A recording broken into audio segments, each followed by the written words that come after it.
రాష్ట్రంలో మరి ఒక నూతన అధ్యాయాన్ని తెలంగాణ రాష్ట్ర ముఖ్యమంత్రి వర్యులు పెద్దలు రేవంత్ రెడ్డి గారు ఒక నూతన పాలనను ప్రజలకు నూతన ఒరవడితో ప్రజలకు అందించబోతా ఉన్నారు. దేశంలోనే మరి తక్కువ సమయంలో పురోగతి చెందుతున్న రాష్ట్రాల్లో తెలంగాణను ఉంచే విధంగా వారి ఆలోచన విధానాలు ప్రణాళికలు సాగుతూ ఉన్నాయి. అందులో భాగంగా గత చరిత్రలో ఎప్పుడు లేని విధంగా గిరిజన సామాజిక వర్గానికి పెద్దపీట ఈరోజు రాష్ట్రంలో రేవంత్ రెడ్డి గారు వేస్తూ ఉన్నారు. అందులో భాగంగా మరి కార్పొరేషన్లో 2 గిరిజన కార్పొరేషన్ ట్రైకార్ చైర్మన్ గిరిజన ఒక ఆదివాసీ బిడ్డను ఒక గిరిజన బిడ్డ బెల్లయ్య గారికి ఇవ్వడం జరిగింది. ప్రభుత్వంలో విప్ మొదటిసారి గెలిచిన నన్ను కూడా ఒక గౌరవం ఇచ్చి మరి ఒక గిరిజన బిడ్డను ఆదరించారు. అదేవిధంగా సిఎండి సింగరేణి సిఎండిగా బలరాం నాయక్ గారు పాలమూరు బిడ్డను మరి నియామకం చేపట్టిండు. అదేవిధంగా director of health doctor Ravindra Naik గారిని నియమించారు. అదేవిధంగా incharge ENC R and B Mohan Naik గారిని కూడా నియమించారు. నల్లగొండ ఎస్పీగా అదేవిధంగా పాలమూరు మహబూబ్నగర్ జిల్లా ఎస్పీగా జనగాం డీసీపీగా మరి గిరిజన బిడ్డల్ని శరద్ చంద్ర పవార్ గారిని జానకి నాయక్ గారిని అదేవిధంగా రాజమహేంద్ర నాయక్ గారిని నియమించడం జరిగింది.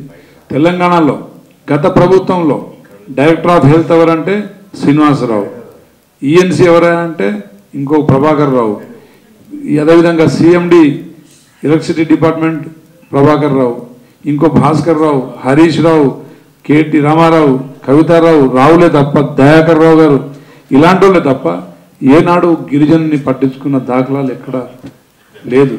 కాబట్టి ఈరోజు కేసీఆర్కు గిరిజన ప్రజానీకం దూరమయ్యారు. రేవంత్ రెడ్డి గారిని ఆదరిస్తూ ఉన్నారు. కాబట్టి వారు పార్టీ ఉనికిని త్వరలో కోల్పోబోతున్నారు.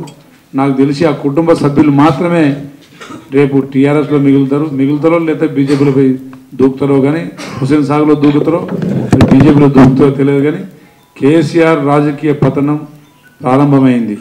రేవంత్ రెడ్డి గారి పరిపాలన దక్షతతోని అన్ని సామాజిక వర్గాలు గిరిజన దళిత బహుజన బడుగు బలైన వర్గాలు అందరూ ఆకర్షితులై ఈరోజు వారి నాయకత్వాన్ని కోరుకుంటారు. కాబట్టే పార్టీలో చేరికలు పెద్ద మొత్తంలో జరుగుతూ ఉన్నాయి.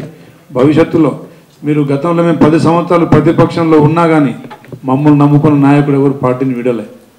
కేవలం టీఆర్ఎస్ పదవి పైన 10 నెలలు కూడా కాలేదు. నాయకత్వం మొత్తం టీఆర్ఎస్ నాయకత్వం గ్రామ స్థాయి నుండి మండల స్థాయి నుండి రాష్ట్ర స్థాయి వరకు టీఆర్ఎస్ పార్టీలో ఒక్కడు మిగిలే పరిస్థితులు లేరు.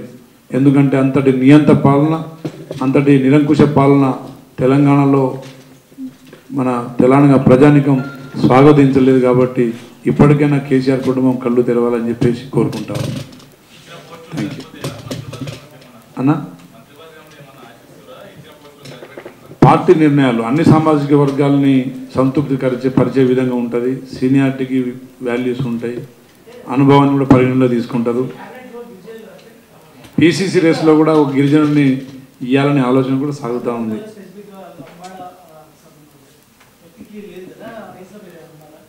లంబాడ సామాజిక వర్గాన్ని ఇవ్వాలనేది పార్టీ నిర్ణయం ఉంటుందన్న. అది ఈక్వేషన్ ప్రకారంగా తప్పకుండా ప్రభుత్వ దృష్టిలో గిరిజన సామాజిక వర్గం కంట్రిబ్యూషన్ ఎక్కువ ఉంది. కాబట్టి ఇంతమంది గిరిజనుల్ని అకామిడేట్ చేసిరు. ఇంకా కొంతమంది ఆఫీసర్లను కూడా ఇంకా నియమించే అవకాశం ఉంది. మంత్రి పదవిలో మొదటి దశలో కాకపోతే 2వ దశలో తప్పకుండా అవకాశం ఉంటుంది. అది ఏ గిరిజనునికి ఇచ్చినా సంతోషమే.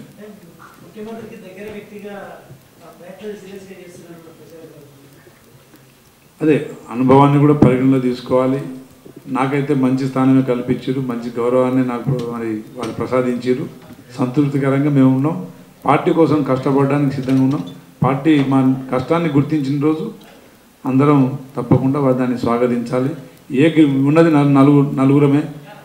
లంబాడ సామాజిక వర్గం నుంచి 4 ఎమ్మెల్యేలు ఉన్నాం. 4లో ఎవరికి అవకాశం ఇచ్చినా మా సామాజిక వర్గం తప్పకుండా